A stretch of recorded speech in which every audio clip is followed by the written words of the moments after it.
அன்பு நண்பர்களே, இன்னைக்கு அன்னை சமையல்ல பார்க்க போறது முட்டை கிரேவி. இது பூரி, சப்பாத்தி, சாதத்துக்கு ரொம்ப நல்லா இருக்குங்க. வாங்க எப்படி செய்யறதுன்னு பார்க்கலாம். கடாயில தேவையான அளவு எண்ணெய், 1/4 டீஸ்பூன் மஞ்சள் தூள், 1/2 டீஸ்பூன் மிளகாய் தூள், 1/2 டீஸ்பூன் கரம் மசாலா, கொஞ்சம் உப்பு. ஸ்டவ் ஸ்லோல வச்சுக்கோங்க. அப்படி இல்லைன்னா மிளகாத்தூள் கலர் மாறிடுங்க. முட்டையை கீரி போட்டுக்கலாங்க. நல்லா இது மாதிரி அங்கங்க கீரி போட்டுக்கோங்க. அப்பதான் மசாலா உள்ள போகும்.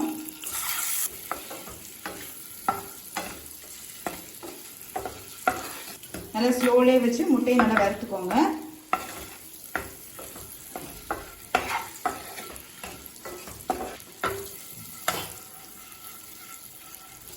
முட்டையை நல்லா வறுத்தாச்சுங்க. இப்போ இதை எடுத்து தனியாக வச்சிடலாம். கடாயில் தேவையான அளவு எண்ணெய், 2 பட்டை, 2 கிராம்பு, 1 ஏலக்காய், 1 டீஸ்பூன் சோம்பு. அடுத்தது பொடியானதுங்க 2 வெங்காயத்தை சேர்த்துக்கலாம்.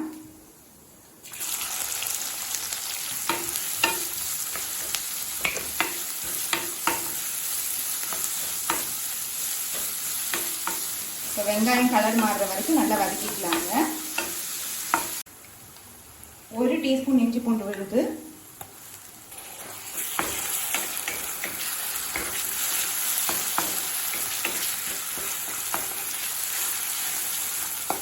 வெங்காயம் பாருங்க நல்லா வதங்கிடுச்சு. கலர் பார்த்தீங்கன்னா நல்ல பொன்னிறமா மாறி இருக்குங்க. இந்த அளவுக்கு வதக்கணும்.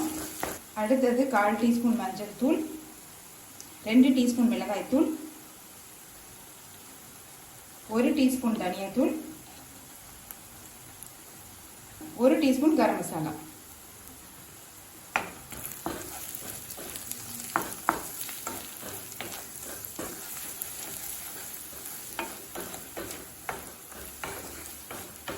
ஒரு நிமிஷம் வரைக்கும் நல்லா வதக்கிக்கலாங்க.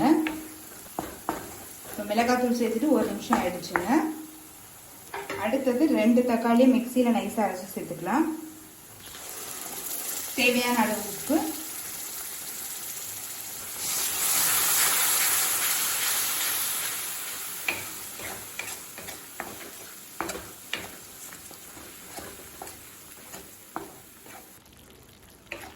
தக்காளி சேர்த்துட்டு நல்லா வதக்கியாச்சுங்க. அடுத்தது 2 டேபிள் ஸ்பூன் தயிர் சேர்த்துக்கலாம்.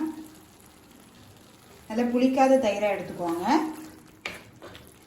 தயிர் புளிப்பா இருந்ததுன்னா கிரேவியோட டேஸ்ட் மாறிடுங்க. இப்போ அடுத்தது 1 கப் அளவு தண்ணி சேர்த்துக்கலாங்க.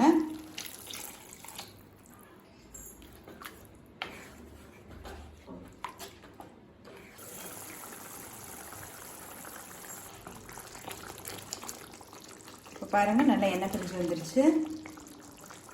இப்போ இதில் நம்ம வறுத்து வச்சிருக்க முட்டையை சேர்த்துக்கலாங்க. அந்த மசாலாமே சேர்த்துக்கோங்க.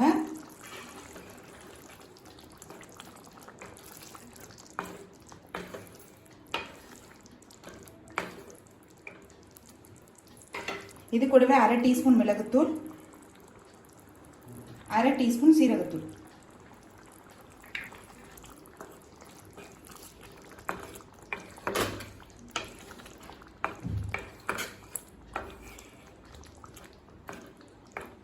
முட்டையை சேர்த்துட்டு ஒரு 2 நிமிஷம் ஸ்லோலே வச்சிடலாம்.